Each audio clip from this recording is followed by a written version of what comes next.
2022년 전산회계 운영사 상급 실기시험 제6회 모의 문제 중 세 번째와 네 번째 문제를 풀어보도록 하겠습니다.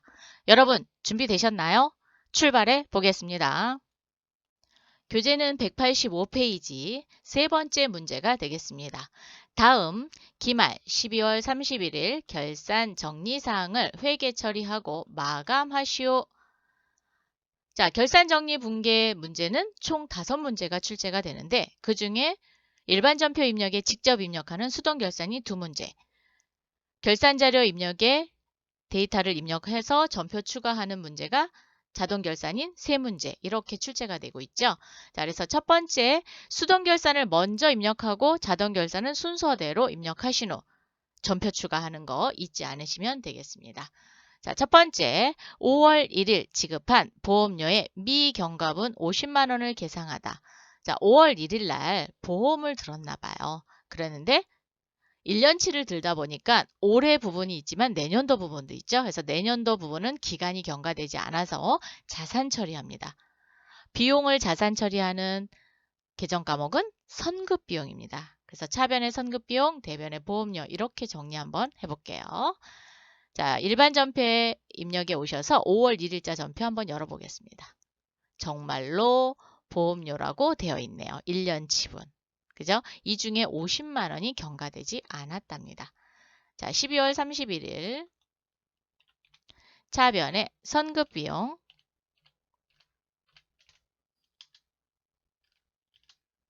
50만 원, 대변에 보험료 그만큼 비용을 줄여주시면 돼요. 자, 보험료는 800번대 보험료로 오세요.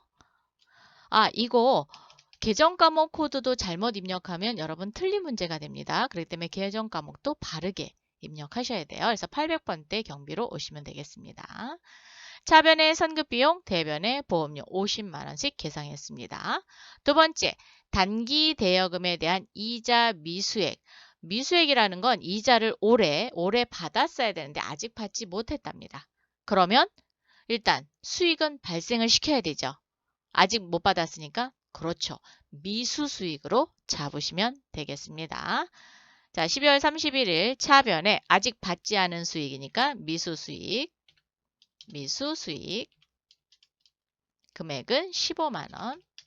대변에 뭘 아직 안 받았냐? 이자 수익을 안 받았어요. 자, 이자 수익 15만 원. 자, 이렇게 해서 보험료 미경과분과 이자 미수액에 대해서 계상해 봤습니다. 세 번째, 매출채권 잔액에 대하여 1% 대손충당금을 설정하다. 계산식이 어떻게 되죠? 외상매출금 잔액 곱하기 설정률 1%, 대손충당금 잔액이 있다 그러면 빼주고, 받으러 엄두 잔액 곱하기 1%, 대손충당금 잔액이 있으면 빼주고, 이렇게 해서 설정하는 게 보충법이죠. 매출채권에 대해서 대손충당금을 설정하기 위해서는 잔액을 알아야 돼요. 잔액은 어디 가서 보면 좋을까요? 합계잔액 시산표. 네, 맞습니다. 회계 모듈에 결산재무제표원에 합계잔액 시산표 클릭. 12월 31일로 조회하시면 됩니다. 자, 그럼 외상매출금 대손충당금이 없네요. 그러면 공 2개 지우는 거랑 똑같죠? 자, 컨트롤 C 해서 그런데 어디 갖다 입력해요? 결산자료 입력이죠. 전체 메뉴 클릭, 결산자료 입력 클릭하신 후 1월부터 12월까지 조회를 해주시고 상품 매출원가는 코드를 입력하지 않습니다. 그렇기 때문에 확인. 자, 판매관리비 밑으로 살짝 내려오시면 대손상각의 외상매출금란이 있습니다. 여기에 컨트롤 V 그리고 공을 반드시 2개를 지우겠습니다. 공 지우는 거 자신이 없다. 그럼 계산해서 가지고 오셔도 됩니다. 자, 받으러 온 잔액 보러 갈까요?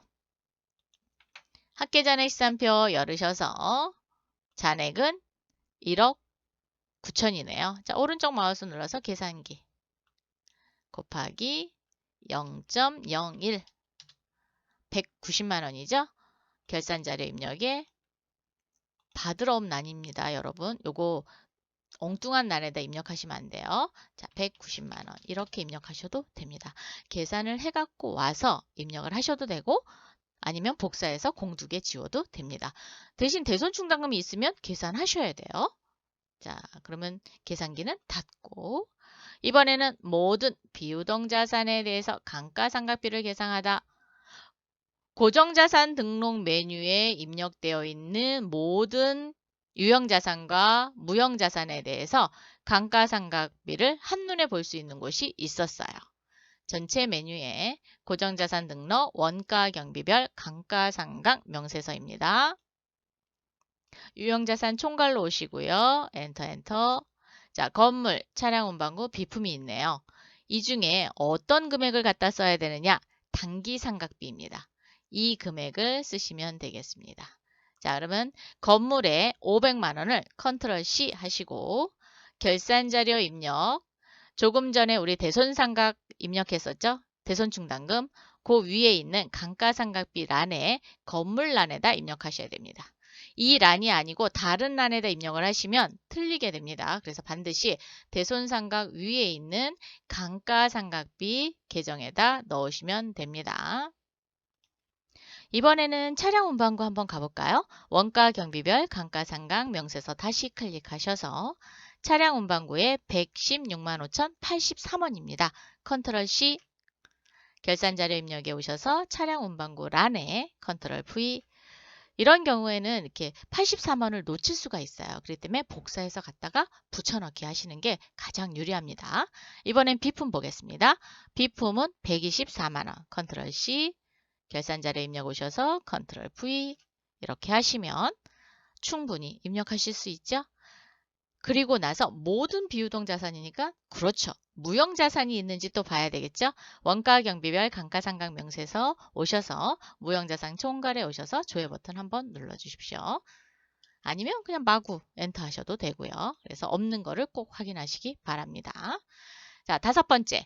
기말상품 재고액을 입력하고 결산을 처리하다. 재고평가는 선의선출법으로 한다. 기말상품 재고액 금액을 알아보기 위해서는 재고자산 수불부를 마감을 해야지만 재고 금액에, 재고 수량에 대해서 단가를 곱해서 금액을 선정할 거 아니에요. 그러면 물류관리에 오셔서 재고자산 수불부 클릭. 마구 엔터 해주세요.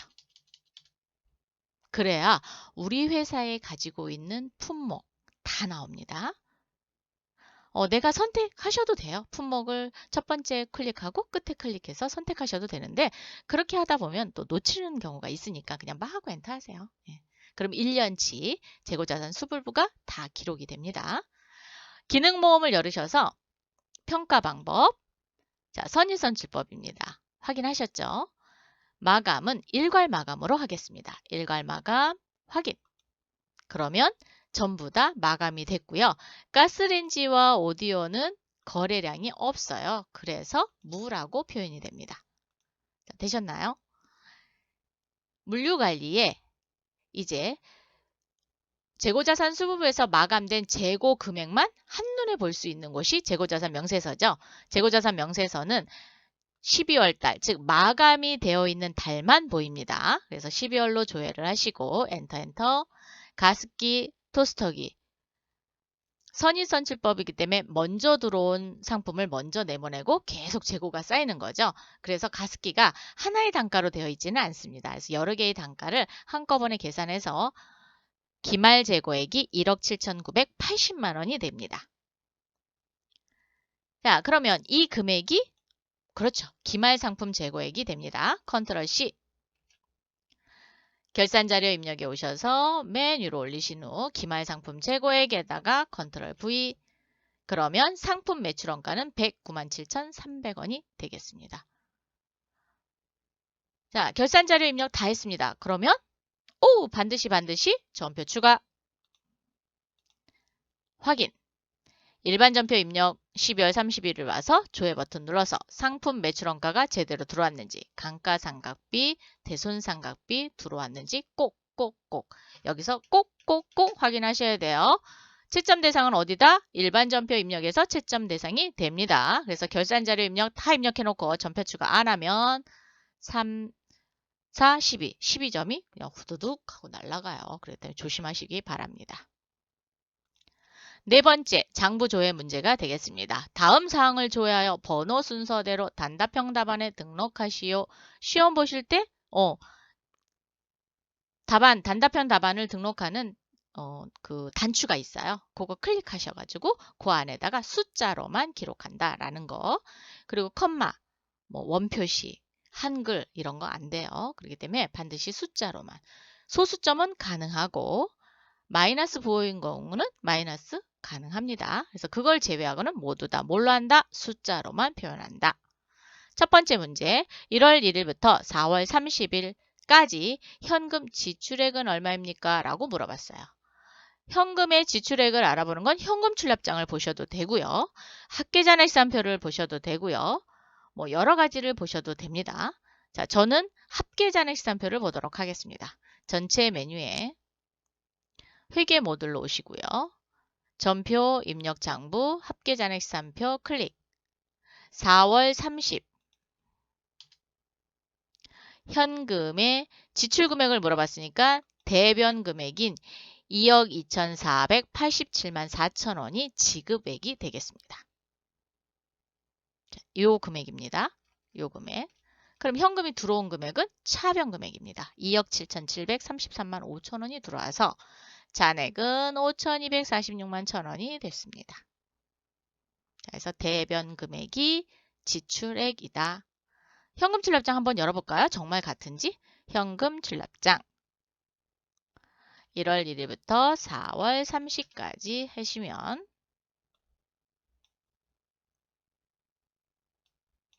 기능 모음을 눌러서 집계 옵션을 제가 누개만 볼게요. 자, 확인. 그러면 여기 누개로만 봤어요. 1월달, 2월달, 3월달, 4월달 누개로만 봤더니 2억 2,487만 4천 원 나온 거 보이시나요?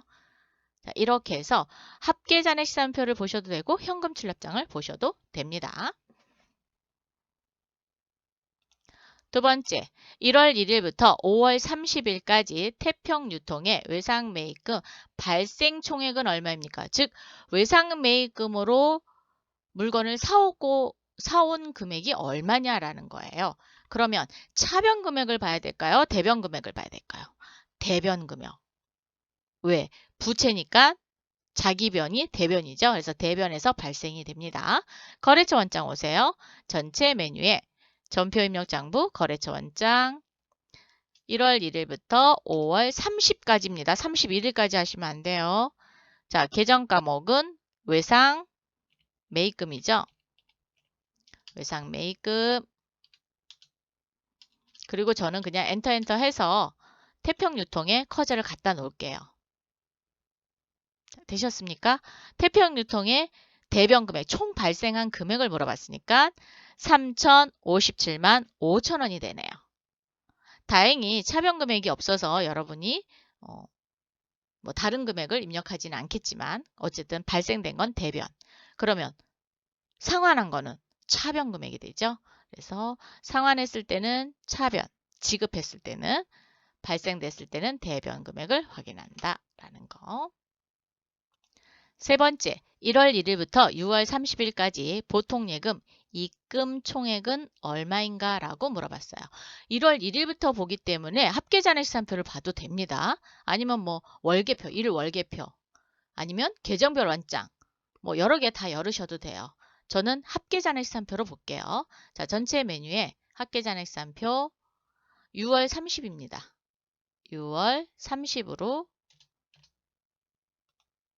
하고 반드시 조회 버튼 꼭 눌러주세요. 보통예금의 입금 총액입니다. 보통예금의 입금 총액. 차변 금액이죠. 대변은 보통예금이 나간 거죠. 그래서 3,500만 원이 답이 되겠습니다. 입금 들어온 거는 3,500만 원. 잔액은 2,633만 원입니다. 4번 6월 30일 현재 받으러 옴의 잔액은 얼마입니까? 라고 물어봤어요. 지금 학계잔액시장표가 6월 30날 열려 있잖아요. 그래서 여기서 보겠습니다. 받으러움의 잔액 6천만 원입니다. 여기 6천만 원.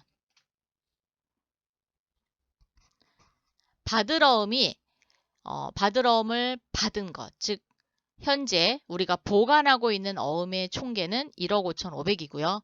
받은 거, 요거는 받으러움을 받은 거. 그리고 만기가 돼서 처리가 됐거나 뭐 할인이 됐거나 배서양도하거나 어쨌든 받으러움을 처리한 금액은 9,500만 원이 되겠습니다. 그래서 잔액은 6천만 원. 우리가 앞으로 받으러움을 결제받을 금액은 6천만 원이 남았다라는 것을 알 수 있습니다. 다섯 번째, 12월 31일 현재 토스터기의 재고 금액은 얼마입니까? 라고 물어봤어요. 자, 31일 날 토스터기의 재고 금액을 재고자산 수불부를 봤을 때와 재고자산 명세서를 봤을 때 차이점을 보여드리도록 하겠습니다. 12월 31일 날 마감을 했기 때문에 재고자산 명세서가 열려요. 자, 물류관리에 재고자산 수불부 마구 엔터하셔서 토스터기 하고 여러분이 뭘 보시냐면 재고 금액이 하나, 둘, 셋, 네 개예요. 이걸 다 더하시면 됩니다. 요거를 더하셔도 되고 아니면 물류관리에 재고자산 명세서 12월로 줘야겠습니다. 자, 12월로 마감 처리가 됐기 때문에 열리는 겁니다. 여기에서 토스터기. 그런데 여기도 다 더하려니까 힘들죠? 이럴 경우에는 품목을 토스터기만 찾겠습니다. 토스터기, 토스터기. 그러면 토스터기에 대한 자산별 합계인 1억 6,550만 원이 이렇게 보여지고 있습니다. 그러면 이 금액이 재고 금액이 되겠죠. 그래서 1억 6,550만 원이 답이 됩니다. 그러니까 어떻게 조회하느냐에 따라서 보여지는 화면이 달라지니까 그거는 조금씩 참고하셔서 답을 찾으시면 되겠습니다. 6번 1월 1일부터 12월 31일까지 한국채택 국제회계 기준에 의한 포괄손익계산서에 표시되는 매출원가는 얼마인가? 라고 물어봤어요. 그러면 그렇죠. 회계 모듈에 오셔서 KIFRS 재무제표 중 KIFRS 포괄손익계산서를 클릭해 주세요. 12월로 줘야 합니다. 매출 원가를 물어봤습니다. 매출 원가는 두 번째 항목인 매출 원가 10억 9,730만 원이네요. 10억 9,730만 원. 요 금액이 되겠습니다. 우리 지금은 상품 매출원가 하나밖에 없기 때문에 상품 매출원가 금액을 써도 돼요. 그런데 회사는 상품 매출도 있지만 제품 매출도 있고 여러 가지 매출이 있습니다. 분양 매출도 있는 회사들도 있고 건설업 같은 경우는.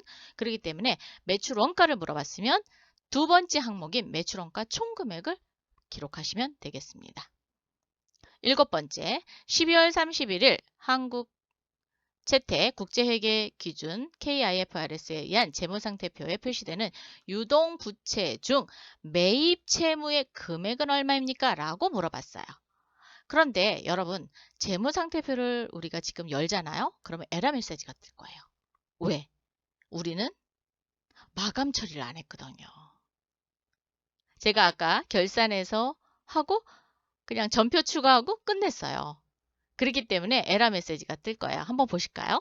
자, 회계 모듈에 여기 KIFRS 재무상태표 클릭. 12월로 조회 한번 합니다. 역시 뜨지요? 자, 얘를 없애려면 어떻게 한다고요? 없애보겠습니다. 회계 모듈에 손익계산서 먼저 엽니다. 자, 12월 여시고 하단에 뭘 확인하느냐? 당기순이익을 확인한다 그랬죠? 자, 당기순이익 2억 4,916만 8,567원 전체 메뉴에 이익잉여금 처분계산서 네 저장된 거 부르겠습니다. 여기 2억 4,916만 8,567원 맞나요? 네 맞습니다. 확인하시고 여기서 손익대체분계를 일으켜야 에러 메시지가 안 뜬다고 얘기했어요. 자, 전표 추가. 그리고 일반 전표에 와서 조회해서 이렇게 손익 대체 분계를 일으키고 나면 다시 회계 모듈에 KIFRS 재무상태표를 클릭을 하게 되면 좀 전에 에러 메시지 떴던 거 어디로 갔을까요? 모두 사라졌죠? 이렇게 마감 처리를 하면 에러 메시지가 뜨지 않습니다. 근데 저도 이렇게 하다 보면 자꾸 잊어버려요. 근데 여러분 연습하실 때 손익계산서 들어갔다 나오고 이익잉여금 처분계산서에서 전표 추가하시고 그 다음에 재무상태표 열도록 하세요. 우리 유동부채 중 뭘 물어봤죠? 매입 채무를 물어봤습니다. 매입 채무는 뭐와 뭐를 더한 거예요? 외상 매입금과 지급어음을 더한 거죠. 그럼 과목별에서 보면은 외상 매입금과 지급어음이 이렇게 따로따로 기재가 되어 있습니다. 그런데 제출령을 열어보시면 어떻게 해요? 한 번에 돼 있습니다. 여기. 근데 문제는 여기에 기타 채무가 들어가 있어요. 그래서 이걸 보시면 또 안 돼요. 그래서 어떻게? 과목별에서 자, 오른쪽 마우스 눌러서 계산기 열겠습니다. 어떻게 이쪽으로 열을까요? 아유, 여러분 여기하고 여기에요. 위로 보일까요? 네. 4억 5,181만 원. 숫자 잘 보세요. 1억 3,800. 혹시 뒤에 숫자가 있으면 그 금액까지 더하셔야 됩니다. 더한 금액은 5억 8,981만 원이 답이 되겠습니다. 이 금액이 매입 채무의 금액이 되겠습니다. 아까 거기 기타 채무에는 부가세, 예수금, 미지급금, 선수금이 다 포함된 거예요. 그래서 그 금액은 빼주셔야 돼요. 매입 채무 아니고 얘는 기타 채무죠. 자, 이렇게 해서 3번 문제와 4번 문제를 모두 풀어봤습니다. 이렇게 해서 제6회 모의 문제 모두 풀어봤습니다. 다음 시간에 또 만나요. 수고하셨습니다.